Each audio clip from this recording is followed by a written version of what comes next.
register natin itong Honda Click V3 natin. So, watch out, Alvin Insurance. So, tayo dito. Ayan sila ma'am. Nasa Novaliches, Alfred tayo. Tingnan natin dito sa emission, walang pila. Yan, kagandahan. Parang muna tayo dito. So, chinik lang muna yung details ng motor, yung ilaw, busina, lahat ng ilaw.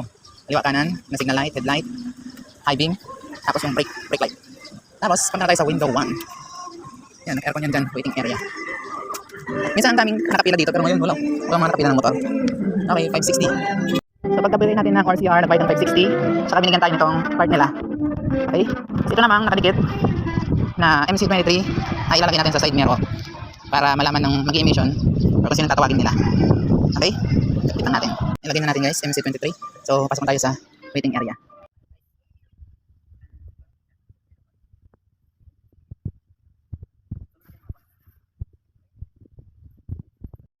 Ayun na mga boss, nakasalang ng ating unit. Agad-agad. So ayun mga boss, nakuha na natin. Sado na. Ganun lang kabilis pag walang pila. Okay? So, pa-register na natin. Hindi natin alam yung password ng LTO portal. So, takbo tayo ng LTO sa bate.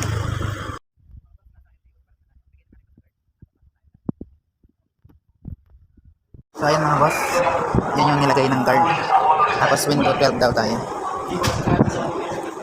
Okay na mga boss.